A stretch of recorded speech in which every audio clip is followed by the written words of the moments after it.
আমরা ইটাহার থেকে আমি ইটাহার অঞ্চল মহিলা তৃণমূল কংগ্রেস থেকে আমরা এসেছি। তৃণমূল কংগ্রেসের আমরা সব মহিলা নেত্রী।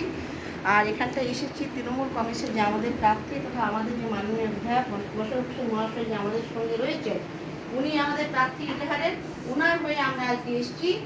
উনি আছেন আমাদের প্রার্থী, কিন্তু মমতা ব্যানার্জি আমাদের কি রাজ্যে রয়েছেন দিদির হাতকে শক্ত করতে। আমাদের এই বিধায়ককে আমাদের জেতাতে হবে। এবং এই যে আমাদের যে মহিলাদের জন্য যে এতগুলো যে উন্নয়ন রয়েছে, প্রত্যেকটা বাড়ি বাড়ি ছোট থেকে বৃদ্ধ পর্যন্ত যে উন্নয়নগুলো রয়েছে, প্রত্যেক বাড়িতে রয়েছে। যদি আগে একটা শিশু যখন জন্ম নিচ্ছে, সেই শিশুটা শিশু হাতের আওতায় আসছে।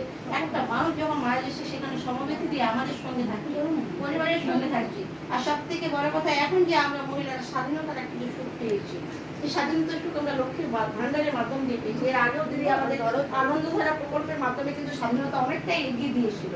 কিন্তু আজও এখন পর্যন্ত যেটা আমরা লক্ষ্মী ভান্ডারের মাধ্যমে যেটা আমরা দেখেছি, প্রত্যেকটা বাড়িতে বাড়িতে এই লক্ষ্মী ভান্ডারের জন্য কিন্তু অনেক অশান্তি বন্ধ হয়ে গেছে।